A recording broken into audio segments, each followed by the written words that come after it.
Welcome to the Dawg and Gus show, now on Feeler Radio. Hi, Doc. Hey, Gus. How you doing? Good, you? Good. You? Oh, here we go. You're just going to fucking rhyme what I say. Yes. I'm doing well. Beautiful day. Thank you for asking how I'm doing twice. We have a wonderful guest today.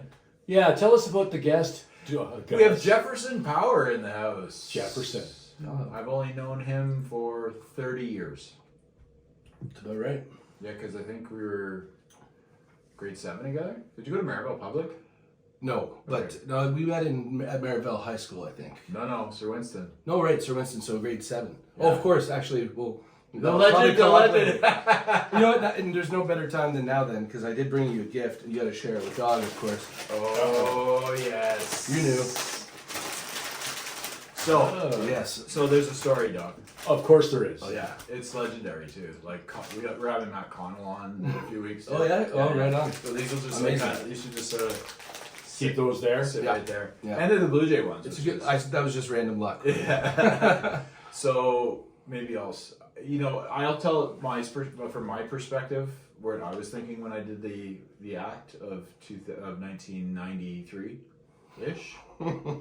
Yeah, that's probably exactly right. And I basically was eating peanuts at school, which you can't do anymore, by the way. Oh no, you cannot. You can't be within 20 feet of the school eating a peanut. Exactly.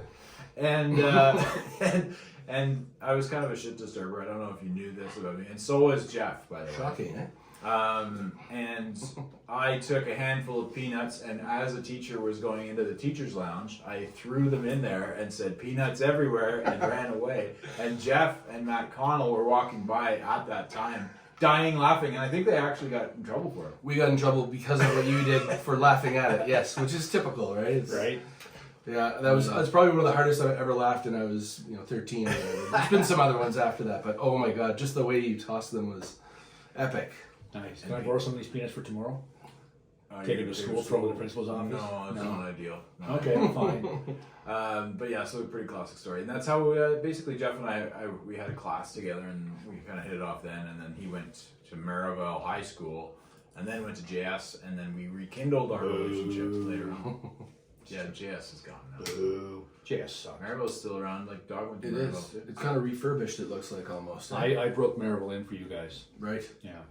Being the badass that Thank I you. was. No, it's a lie. I just kind of skated through 4 years of school there. Man. Wasn't the colors of Maryville? We'll get to you eventually, Jeff. No, I like that. This This is very nostalgic. Weren't the colors like baby blue? when Baby you went blue there? and Yeah. I can't remember. Oh, And really? yeah. So the year that I leave or whatever, it changes to the Maryville Marauders. Yeah. We were the Maryville something like I looked like a dolphin or something, but it was not very threatening at all with our baby blue. We both played on the football team. Do you remember that too? Damn right. Yeah, we were both bad, but we played. Oh yeah, I stunk. Hence doing music instead. Yeah, exactly, Right? exactly. I played as well. Somebody's like, you should come play football. I'm like, I sucked large, but I also played hockey as well. So Yeah, that was more my game, but it was just interesting that we wore our jerseys around. Yeah. And all Oh, that no, stuff. we didn't. We did it for the chicks. No. basically. yeah, because those jerseys were And that's cool. why Jeff got into music as well. And let's talk about your music. Okay. So Why not? So you're a tremendous singer, but you also play guitar for a long time. When did that start? Was that like, were you a teenager, or was that later? I was actually quite young. My dad played guitar kind of in folk bands in the 70s by himself, like in front of a stage or with a band and whatnot, but he was quite a showman. He's still better than I am, considerably. Different styles, of course. He was playing a lot like Peter, Paul, and Mary and, kind of more low-key stuff. But he tried to teach me, but of course sometimes kids are like, I want to go throw rocks and marbles and do this, that, normal, non-thinky stuff. So it took like 4 or 5 tries, and then it was in in grade 9. If you ask a question about the influences, I'll get to that after. But it was really just, turning into a teenager. It was either really care about sports or music for me, and I chose music because I stunk at sports. It was the default. So probably I really started getting into it around grade 9. My stepfather also played guitar. And he has a collection of like super classics. I'm talking like 74 Strat and like crazy stuff. And it wasn't enough when I was young to draw me in right away, but as soon as I kind of got it, I went, oh my God, I can play all these crazy guitars, you know? Nice. And it definitely pushed me a bit forward to it. That's cool, Okay, man. now wait for it. So Jefferson, what are your influences? Oh, how did that come up? I don't know. I just thought of it off the top of my head. To be honest, it's kind of a funny story, maybe a bit long-winded, but it's kind of bizarre. And if my bandmates hear this, they'll probably go, "Oh, we didn't know that." Ugh, Long-winded, you is know? Long-winded's good. Okay, good. So I was kind of a rap dude. I was like a Vanilla Ice MC Hammer. So for lack of a better term, I don't know if that's a real rap dude, but I loved that stuff because that was right in my wheelhouse and had the little shaved eyebrow, and I was a real nerd, you know. And you do your earrings and stuff. You remember my yes? I thought I was gonna be hip hopping all the way down. Then it was really weird because of seeing the guitars and like the kind of the rock kind of aspect. I bought 3 random CDs. Yeah, they were CDs. It was when CDs were kind of taking over. It was Bush. They were called Bush X at the time. Remember, because there was a Canadian band called Bush or something. Yep. Gavin Rossdale. Yep. Green Day Dookie. Wow. And Silverchair. Frog Stomp. Stomp. So, like, again, those aren't like epic, you know what I mean? They're pretty influence epic in a for way. our But at age. the time, yeah, exactly. So I learned all these power chords and kind of like post-punk grunge stuff or whatever you want to call it. Then I kind of, as you go, you kind of realize, I think it was Nirvana Unplugged in New York came out. And I was like, who the hell are these guys? And then I learned all about grunge. Yeah. So I became a huge Soundgarden, Alice in Chains, and Nirvana fan.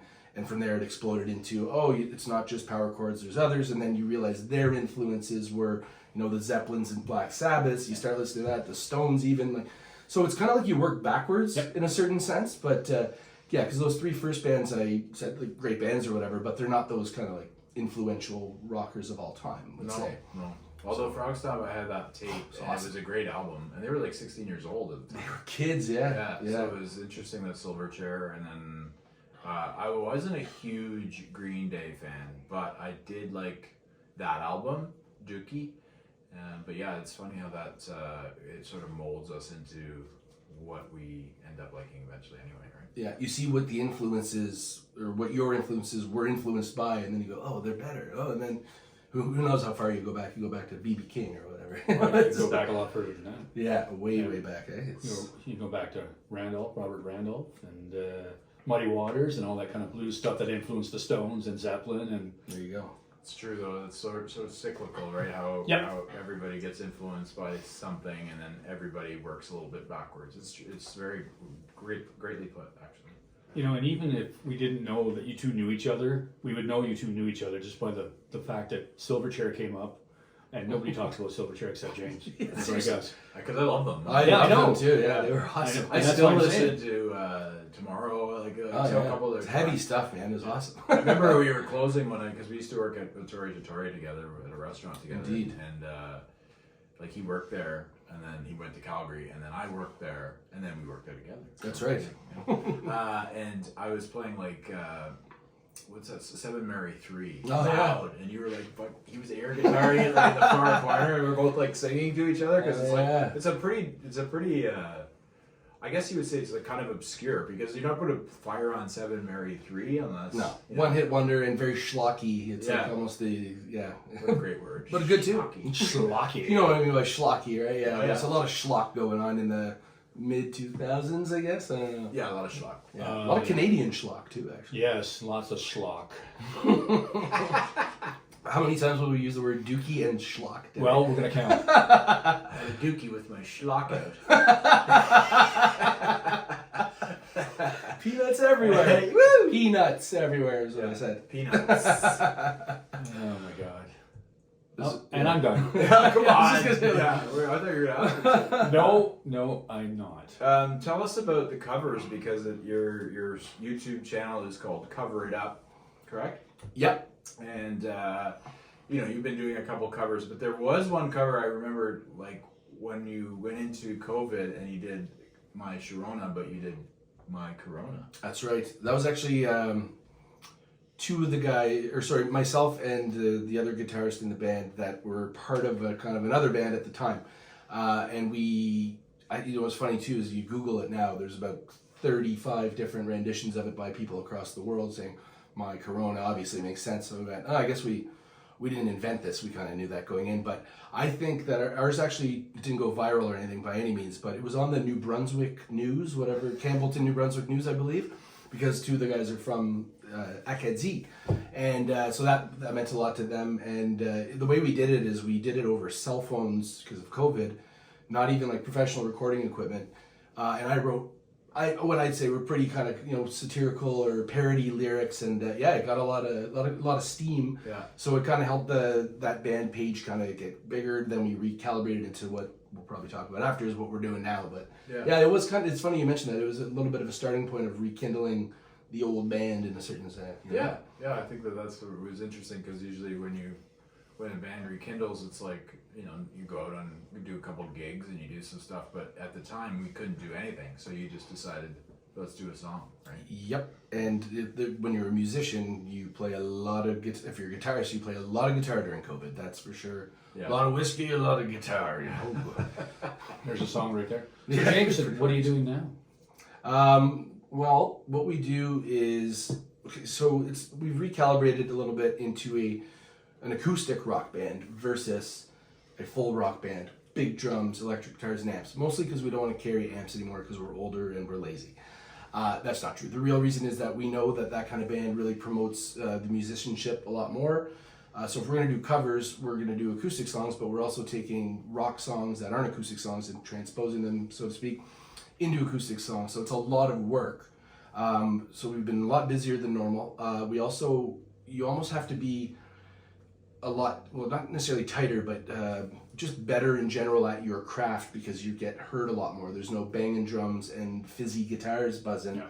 So like, especially as the lead singer, I gotta be crystal clear and hit some notes that I'm not used to, really, really cranking sometimes. So there's a lot of different things that are new about it, and I love it actually. And I actually kind of learned, you always learn on an acoustic for a little bit and then you move to electric. I actually, like, that little bit of acoustic was one time. I'm like, this is no good, it's too hard. Yeah. Give me that wicked guitar. And I had all the ones I told you about to choose from. So I was an electric guitarist first. And so now my fingers are killing me because acoustic guitar really, really takes its toll.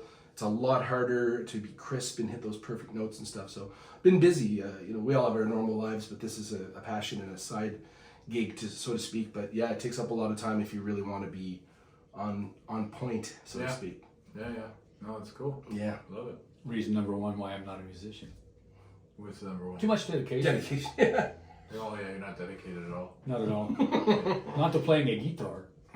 No, I have a couple that I pick around at, and I do find that I need to get back to it, although I've been busy with, twin girls. Twins, yeah. but it's always been a passion of mine is music, so I really want to become a better guitarist. So it's good on you, man. I love that you're rekindling the passion of something that you love to do, and yeah, I think that's important, especially with the wicked world we're in now, man. It's wild out there. Yeah, it's a wild world. Yeah. I remember when it was, I was talking to somebody over the weekend, and they were telling me about, like, their 20-year-old niece was asking me about what we did when we were, teenagers, and, how did you not use the internet and this and that. I'm like, it was glorious, because you would call someone's house, you'd say, I'm going to the park, I'll see you later. And then you'd never talk to them again unless they showed up at the park. Yep. Or until the next time you saw them or whatever. But it was like, it was a different time. You guys I think that the kids now are just under so much pressure with these phones. It's like, man, like, could you imagine all this shit we did? Like, Peanuts Everywhere, I would have been viral, man. I would have been like... And in juvenile... juvie, trouble. Yeah. You can't throw peanuts at school. Yeah. You killed somebody, yeah. What did you do when you were young? I went to this place called Outside. Yeah, exactly, yeah. Try it, it's quite nice. It's not overrated. Yeah, or play guitar. Or play music, exactly. But you weren't like... I'm old enough to know the beginning of the video games, like the Atari and... Pong? Pong, yeah. yes. Pong. And all of that, like, just like in television. Galaga. In television. I was just thinking about Galaga. You know what I mean? This is before you, like, Pong was just like, oh my god, this is, I hate it. Wasn't there a toothpaste one where you were a toothpaste and shooting at teeth? Yeah, I'm sure there was. I don't know why. I'm telling you, I didn't make that up. I'm pretty sure I've seen that. Yeah. How could I have made that up? Look, what's the game going to be? Yeah, man, we're going to take toothpaste and shoot teeth. If it's not a game, it should be. Yeah. Teeth, Yeah. man. I like teeth. Yeah. Figure it out. Dr. Teeth from the Muppets, man. Yeah. That's too funny. Yeah, because I agree with that, because I work with kids in a school and trying to get them to detach from those stupid Chromebooks and iPads and stuff is just like, seriously, like you've killed their whole family by asking them to put that down for 10 minutes. It's insane. Yeah, no, it's weird. People will just like people like us, if the phones ever went away. Although I use Google Maps a lot, but like if we had to figure it out, we would. Yeah. I still use MapQuest. Oh yeah. No, I don't. Print it out. Do you remember that? Yeah. It's How like dangerous it was? Yeah. Oh! I go to a cottage. I printed out a pamphlet of like 16 pages to get Super there. safe while driving. That's right. That's CAA, man. Yeah, They used to give you the triptychs. that's true too. Yeah. And when I went to Colorado for the first time, I had one. It was like you said, it was a full. Okay, flip. Oh, I'm on the wrong page. Damn it! Driving down the highway in Chicago, trying to find out where I'm supposed to be going next. People are whipping by. You're me. on the interstate, like Yeah, you're trying to seriously. figure it out. You're going 100 miles an hour. Well, I was going about 80, and everybody else is flying by me in the middle of the rain, honking at my ass. I'm like, look at the license plates, dude. I'm not from around here. Yeah, they don't care. Yeah, they didn't care. You just Anyway. remind me, can I tell a quick little tale to you guys, Please, you please. fellas? Absolutely. About Chicago. And actually it has to do with a guest that was on the show not too long ago, John McAdam, a great friend of Gus and I. Yeah. We drove through Chicago on the way back from one of the times I moved across the country. And let me tell you, don't arrive in Chicago to go through it at rush hour. Probably you would assume that anyways, but it just happened. I was going. I was driving at the time. We were sharing the driving, but I got the honor of going through Chicago. And let me tell you, Yep. as you were just saying, it's like playing Frogger and Galaga at the same time. I'd say I'm a good driver, but I'm also not aggressive, but assertive driver. I move, drive standard. My car's got a little pep to it. Giddy up. I was terrified. Yeah. Like it's like the Millennium Falcon when you see the snow stars kind of going. You're like, what the hell is happening? And John, I could tell he was stressed. He's holding the holy shit handle, and it was like melding. I'm like, oh, he's nervous too. But I got through it, and I was really proud after. Then I realized I shouldn't be proud because I missed every toll. So yeah, I made it, but I didn't do anything. So, but apparently, when you have a Canadian license plate, that's not the biggest issue because I've never heard anything. Although maybe in Illinois I'm wanted. Who You're knows? wanted. Yeah, exactly. You can't go back to Illinois. For $600 in tolls. Yeah. You could think of a cool name for it, like the Tollster.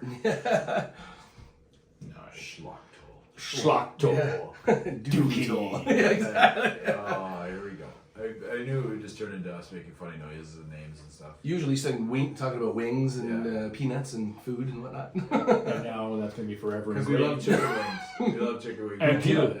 We're just like, wingy is the one word that we say it differently every time. But you can get a wingy. Yeah, it deserves a little bit of some admiration. I know. Well, we went to Local Heroes, which has some of the finest wings in Ottawa. Agreed. And we were with our friend Nicole, and then Jeff's like, okay, I'm ordering 2 pounds of weenies. Little did he realize he ordered the ones that are like the friggin' a whole chicken. Oh, yeah. Crushed them. I dusted them off, baby. See you later, wingies. Yeah. A couple beverages and a couple wingies and rock and roll, man. And there you go.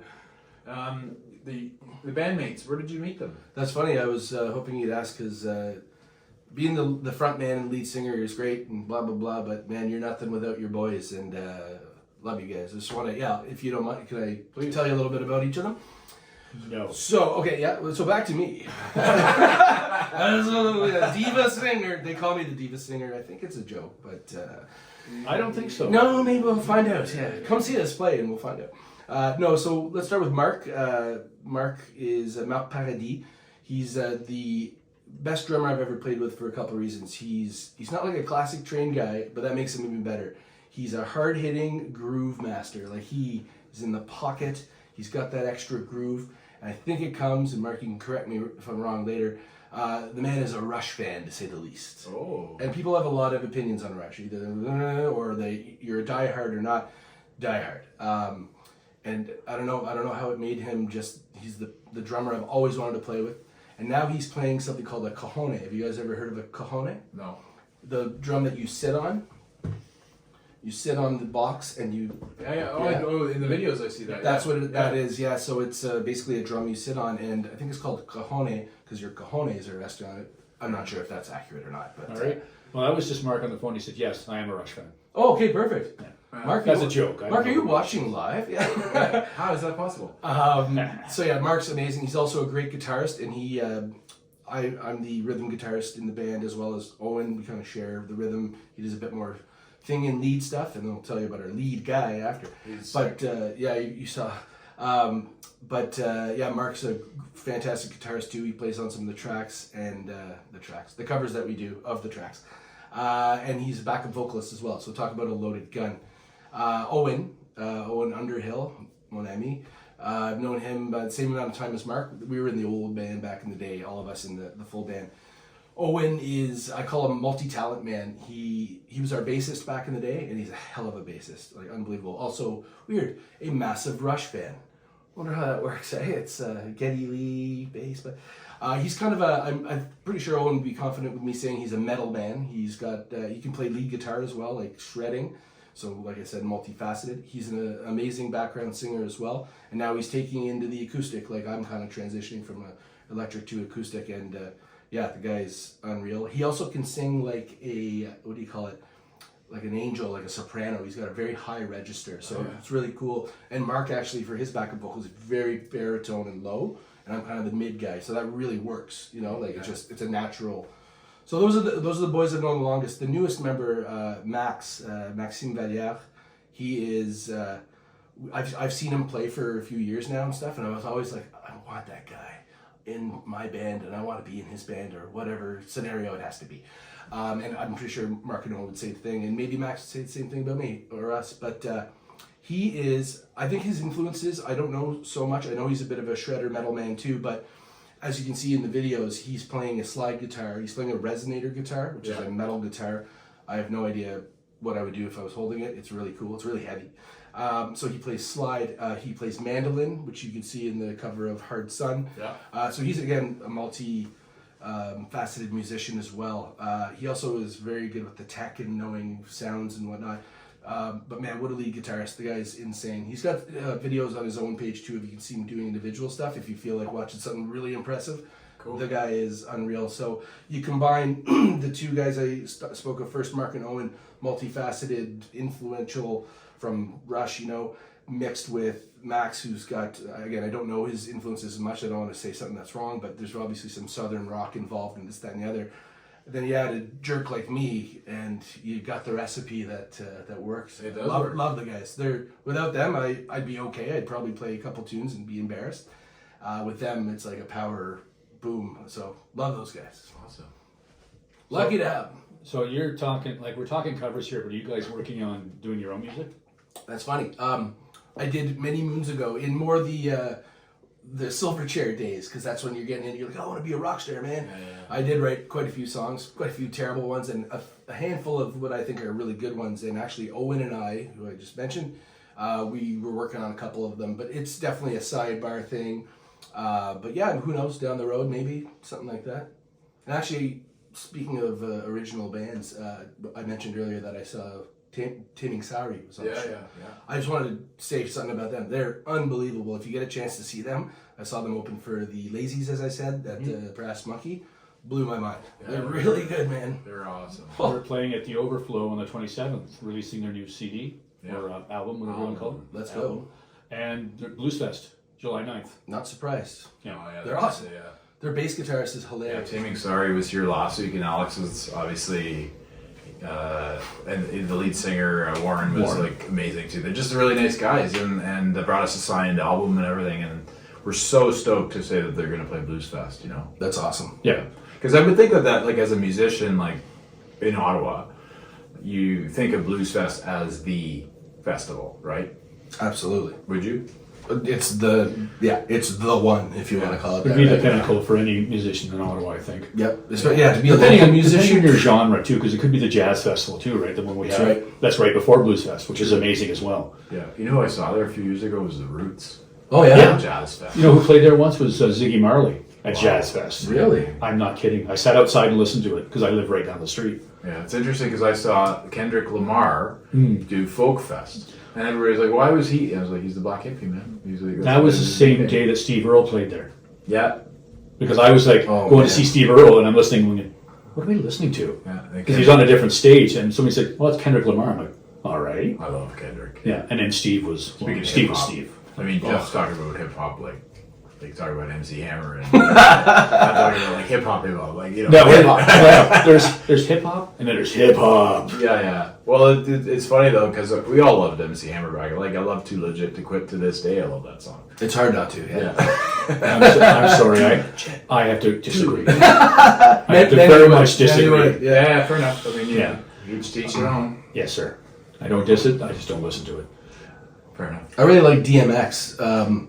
Not because of the musicianship, let's say, but just the heart-pounding anthem style. And actually, have you ever seen the Reading Rainbow?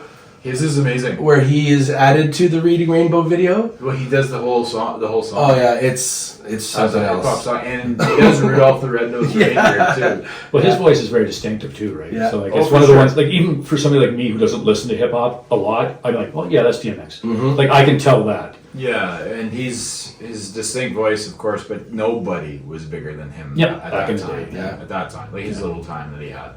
You know, there's a couple of his tracks that have his barking, growly voice, but then sometimes he goes smooth. I think I've heard two, maybe three songs. Kind of neat because he's doing the bah, bah, and then all of a sudden he's going, yeah, baby, yo, bah, you know, all cool. It's awesome. Yeah. You're like, oh, that's what he normally sounds like. Okay. Very talented guy. Yeah, he died not long ago. Not that long ago. Yeah, a couple years ago. Yeah. Now, is there a venue in Ottawa or somewhere that you guys would love to play? Like, speaking for yourself, obviously, because the other guys aren't here, but is there a venue that you say, hey, man, we'd love to play this venue? That's a neat question because the cover band world is definitely different, obviously, than, I think an original band would be playing at somewhere like Mavericks and stuff and then aspiring for the Blues Fest or the festival kind of world or whatnot, but I've been playing since way back in, I don't even want to say how long, it ages me, but it's always, Ottawa's, not to harp on Ottawa in a bad way, but it's kind of been a tough go for a lot of bands. It's not Montreal or Toronto or Vancouver.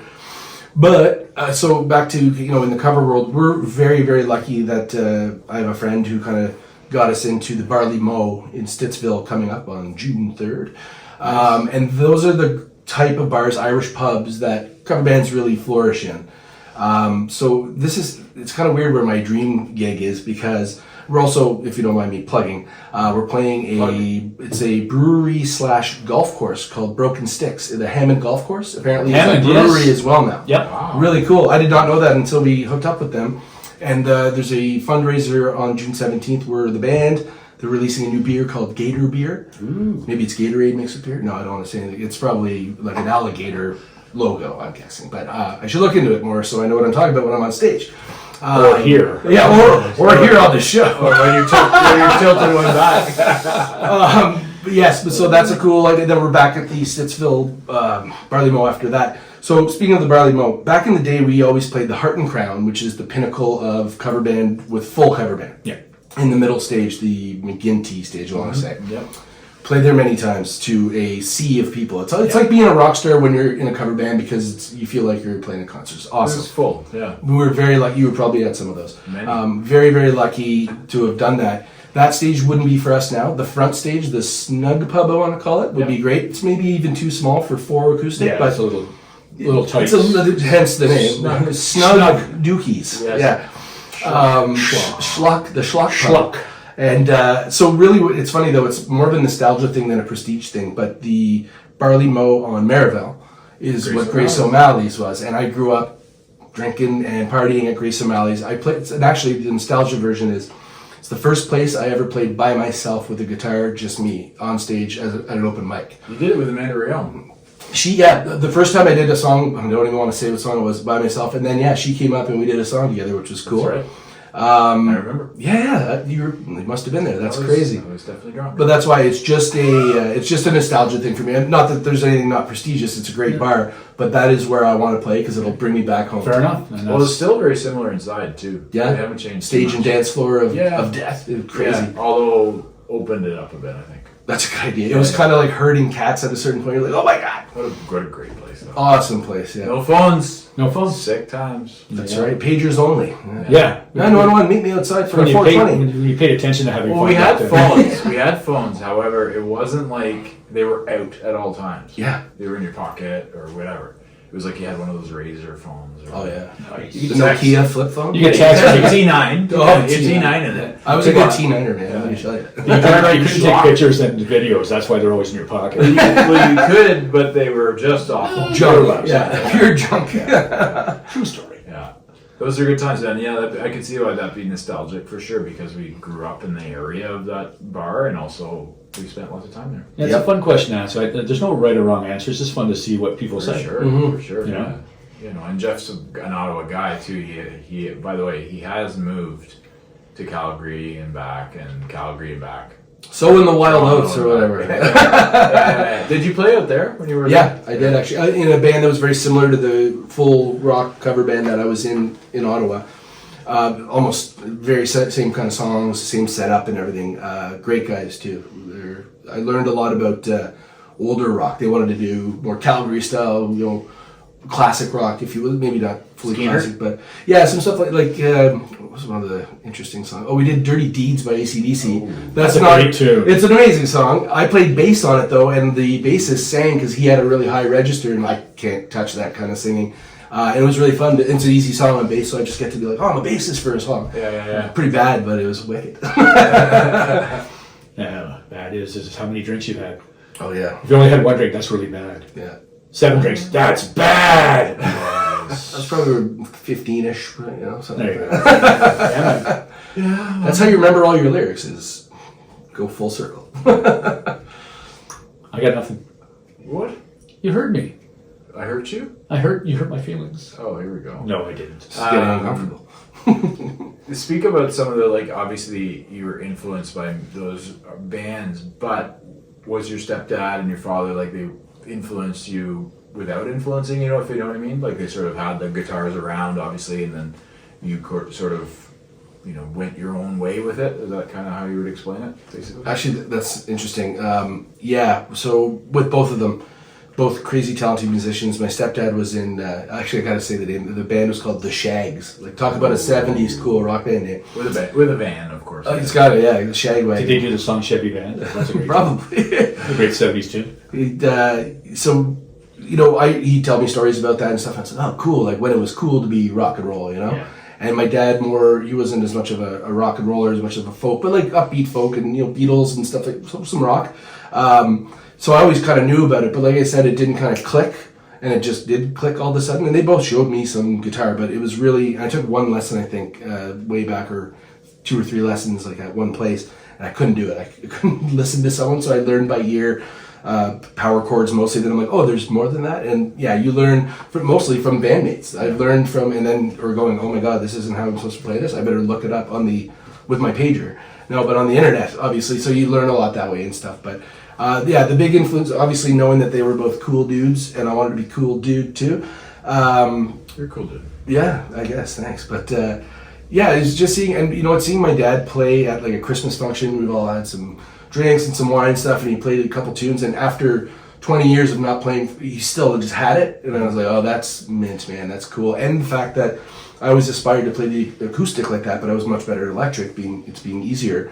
It's really cool now I've gotten much more, involved with the acoustic and whatnot. And I always kind of, when I was playing electric, I'd have a few songs that I always kind of had like in the list. These are my campfire songs, man. And I never got good at them because I was focused on the other stuff. But now, because we're playing what we're playing, I got a pile of campfire songs that I could probably play just by myself if I was in this scenario. So it kind of all came full circle by accident in a certain way. So it's really cool. That's cool. Like it was sort of like a melting pot and everything just Yeah. happened. Yeah.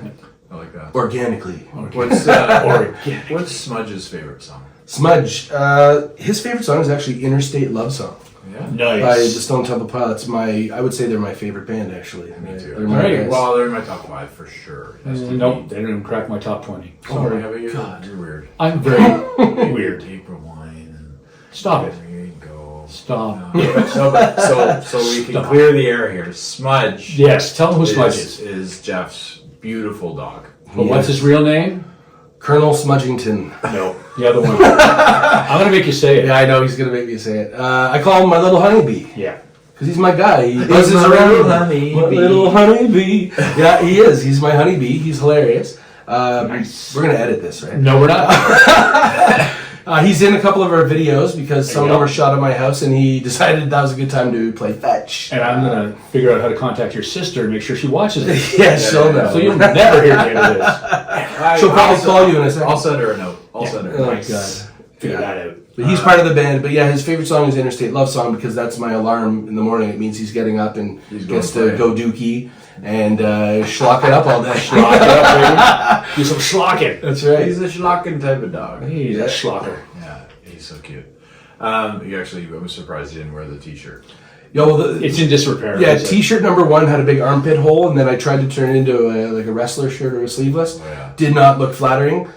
So it is now kind of just what I'm do you call so it? glad you said keepsake. wrestling shirt because course. now Dun, I can dun, ask dun. you about wrestling. Okay, I didn't realize this had come up, but my God. Well, him and I are huge wrestling fans. Oh, yeah. We often go into either Hulk Hogan or Macho Man or Razor Ramon, or I think that you do a really good.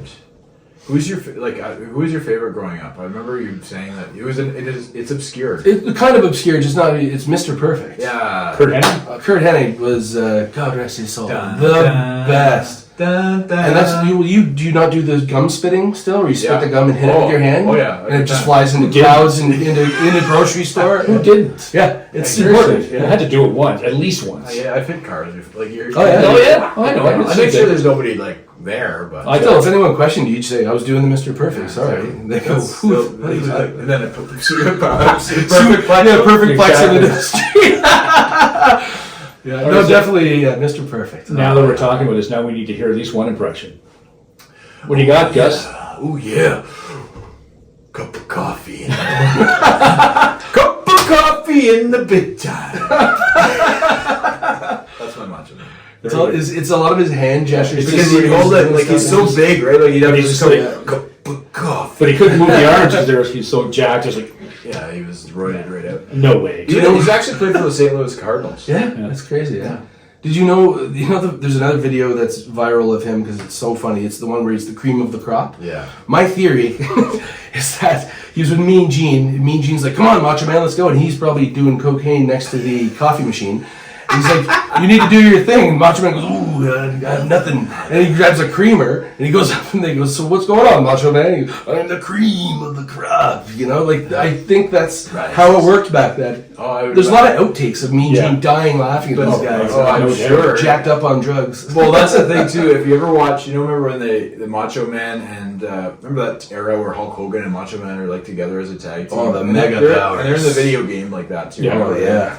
But there's a great meme where it's like when you and the mushrooms kick in with your buddy, and they're like talking to each other, and it's like the stratosphere, man. They're going way out of here. The mega powers are out of this world. Oh, like it's like holy shit, you guys are high. It's the scene too where they're trying to shake hands, but they're like pretending Yeah. that it'll like blow the world up if they touch their Yeah, hands. that's- Oh man, Going into the stratosphere, man. that's Now- so funny.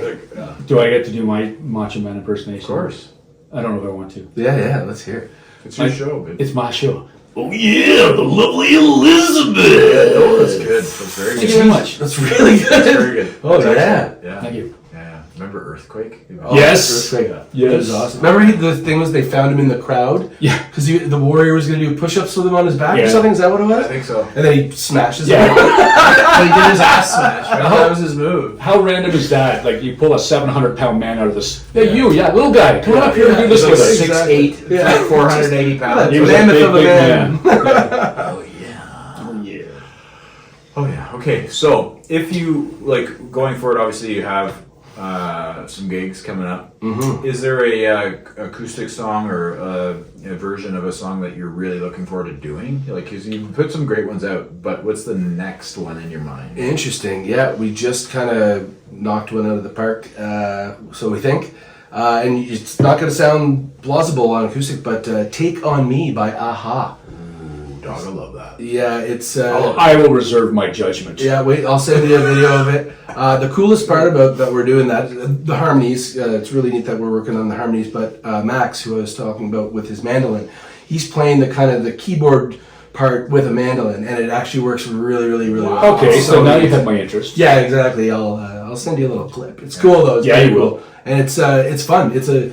And with it's hard too because a lot of the time people see a cajon, they're the drum, but Mark can play that thing like a set of drums. It's unbelievable. Really? So yeah, and then Owen and I hitting the harmonies and it kind of came together. I was very reluctant because there's a version of it by another two guys, and they do it in a slow ballad style. It's cool, but not what I was thinking. I was like, why don't we try to do it with acoustics, but the full speed? And holy, it's really, really cool. Turned out well, yeah. Oh yeah, I think it'll work, like you're saying, like with the ranges that you guys have. I think that'll be awesome. Like to put the three together and a mandolin. Wow, Yeah. I love the mandolin. So in a '80s Steve aha song, Steve Earle. Well, Steve Earle mandolin. he's our guy. Yeah, Copperhead Road is a lot of mandolin in. You know, he's got a lot of mandolin in a lot of his songs. Galway Yeah. Girl. Galway Girl, Right. yeah, other ones, yeah. Yeah.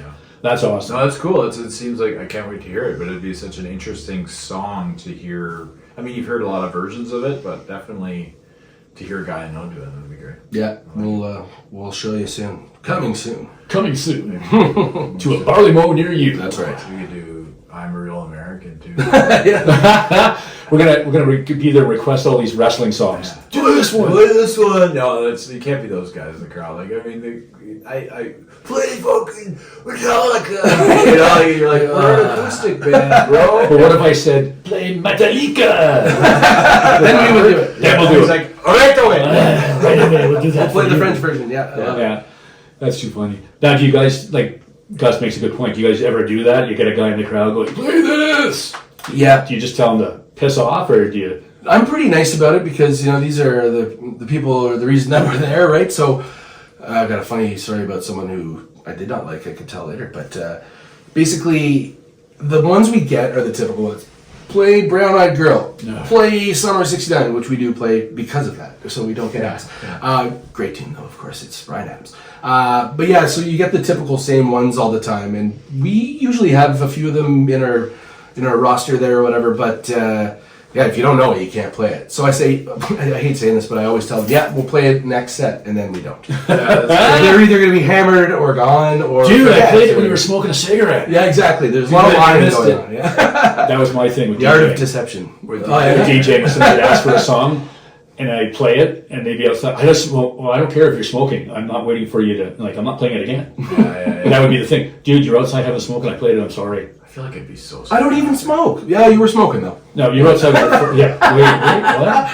Yeah, you're with Macho Man doing blow. Yeah. At the coffee machine. Oh yeah, get this Folgers.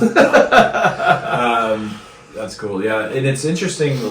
When you guys are playing live, do you have a set, or do you just sort of does somebody start a song and then you get into it? Is there? No, fully organized Yeah. sets because not that there's like elaborate intros and outros. There's songs that link and whatever. It's more about putting the chillin' stuff in the first set, the medium stuff in the second set, and the banging stuff in the end. You don't want it completely like that. You got to throw a couple of.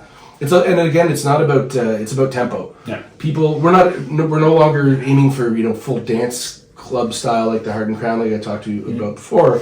But people will still dance at these pubs and whatnot. So it's actually harder now because before it was a build, right, of just all the ass kickers in the third set when everyone was rocking and rolling. Okay. So now it's a little more.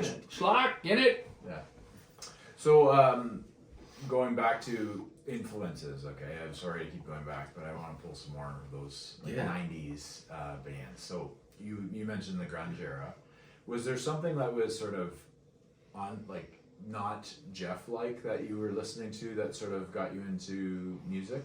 It's a really cool question, and not that I left it out when I talked about those 3 first CDs I bought there. Dookie, once again, Silverchair, and what was the other one? Bush X or I love Bush. whatever. They were pretty awesome. That CD was cool. That album was neat, but Collective Soul.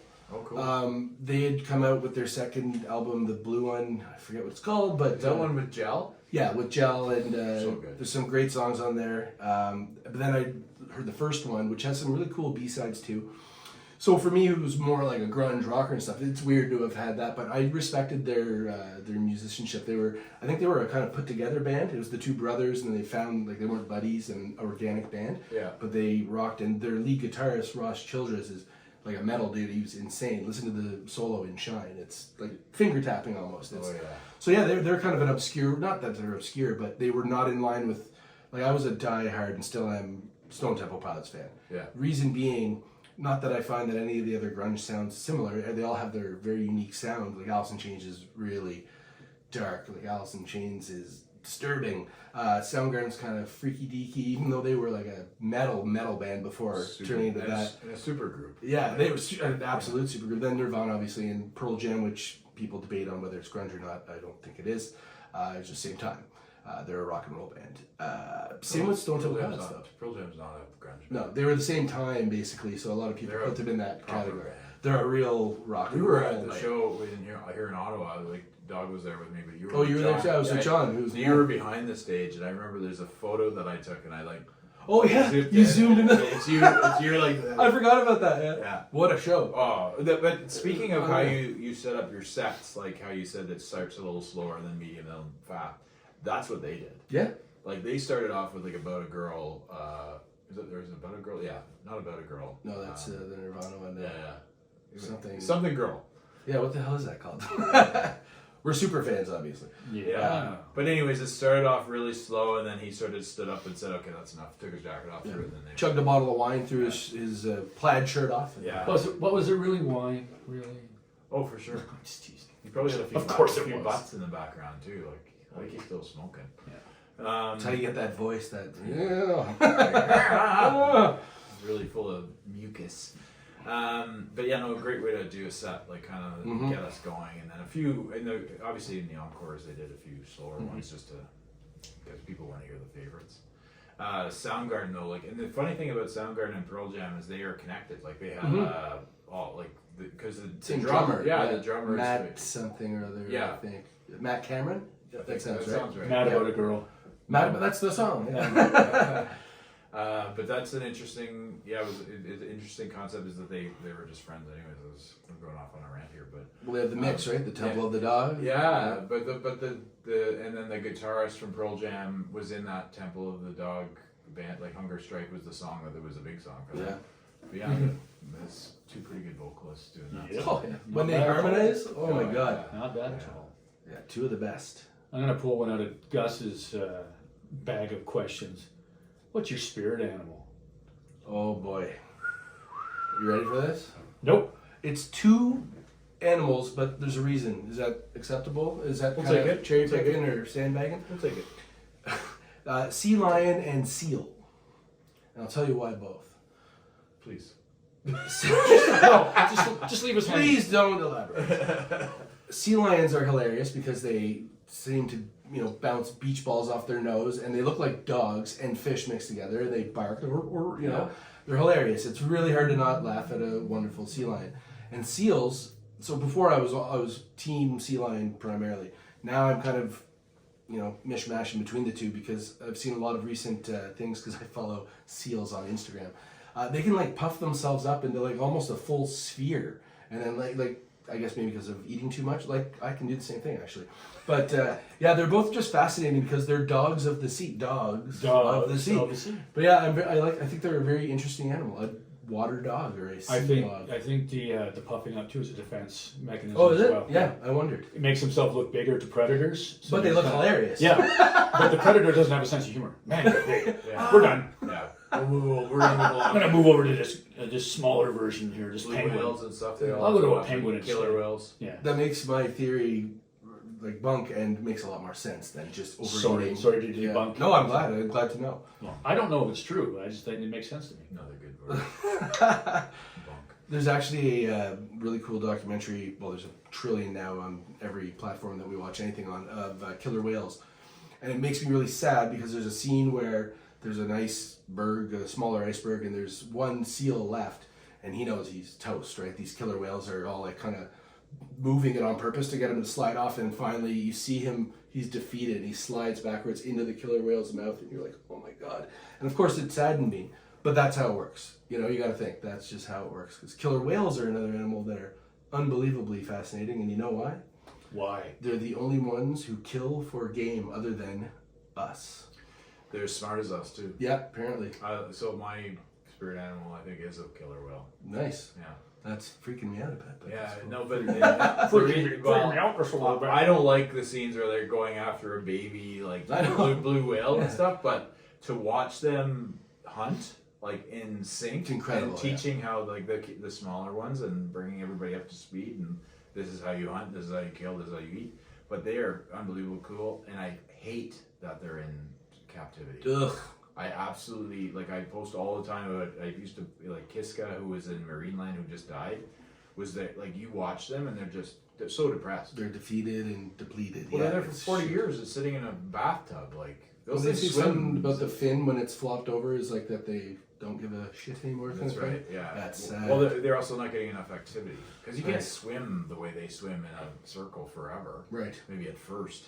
But then, I remember even watching, like, I don't know if you watch Blackfish, but Oh, yeah. they take a baby away from the mother's like freaking out because they're very much like Any they actually mother think like would. humans. Any animal that you take the child away from is going to react the same way. Yeah. Yeah, I mean, You know what I mean? You'd have to Because- think so, right? Oh, you would hope. I think my spirit animal is a sloth. I just like sloths. They're neat. They're very neat They're animals. very unique animals. Well, you move Mhm. like one, Thank you. I knew that was coming. Wow. like a three-toed sloth. You got her.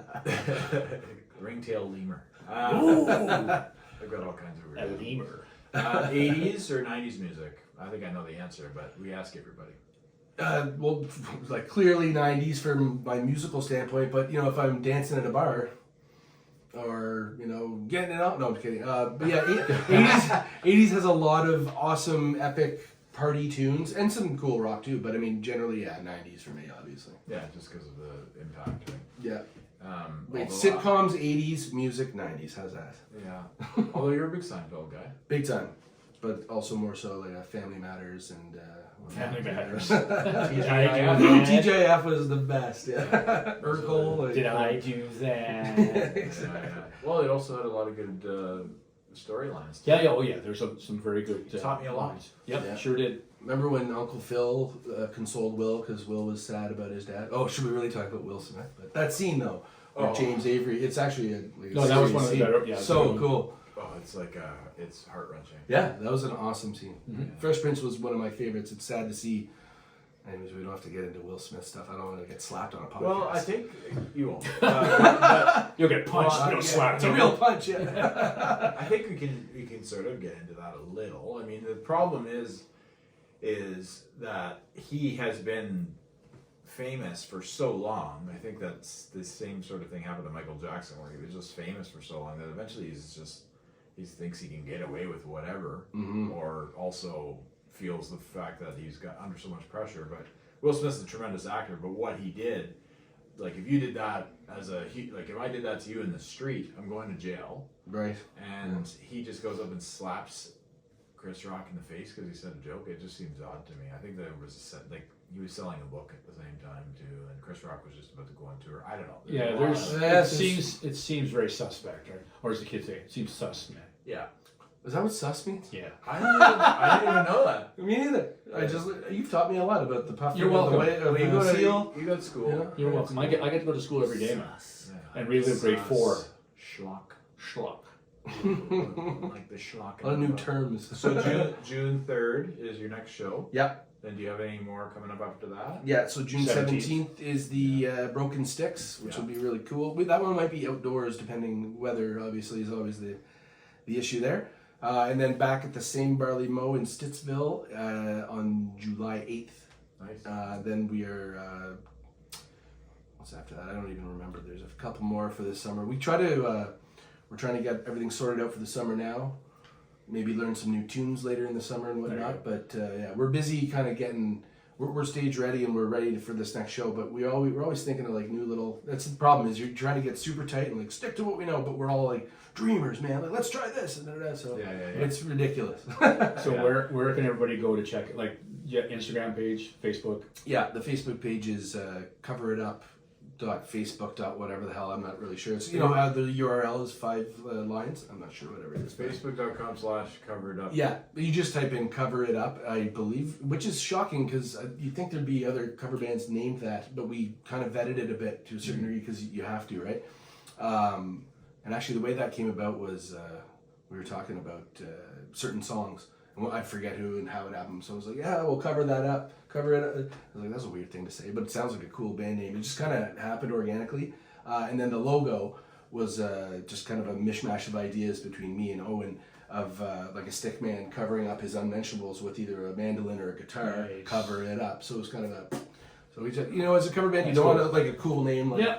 Flaming Monkey Stick or something. It doesn't have to be hardcore. It's an acoustic band. Like, how long have you had that? That has something to do with Beavis and Butthead. I don't know. Like I think that was a band. But yeah, Flaming Monkey Stick. What's Keanu Reeves' band name? Dogstar. Dogstar, yeah. I like that. It was right. That's Yeah. cool. Here's a song for you guys to cover. Springsteen, Cover Me. All right. Boom. Cover it up. Go ahead, cover me by Cover It Up. You know, There you go. You know what's tough about doing Springsteen?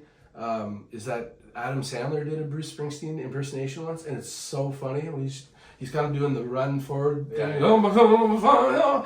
and it's so funny that if I think I was covering one, I'd go into Adam You break Sandler right mode. into Yeah. Sandler. I'd ruin it. Yeah. Says who? Yeah. It's, Actually, I think you introduced me to the Adam Sandler CD, like with Goat Boy. oh my god. Yeah. That's an influence of maybe the stage. Me talking to the crowd and stuff like that. The whole Adam Sandler scene was, and he's a musician too, right? Yeah, he was pivotal in my goofiness mode, I guess. But He's just so funny. genius, yeah, genius. And talented musically, and talented as an actor. And Absolutely. it seems like a good human. And a good cook too. What? Well, I was learning all this stuff. I thought you were being serious. Oh yeah. Well, thanks, Jeff, for coming. That's Thanks for great having to catch up with you. Yeah. And also look forward to catching you maybe one of these times. Darn right. Yeah. Thanks again for another friend of Gus's. I have no friends. Better talented. Well, none that are relevant. Let's exchange numbers and be buddies. Yeah, let's be friends. And the He's next old time you're news. on, you're my pal. Okay. What a jackass.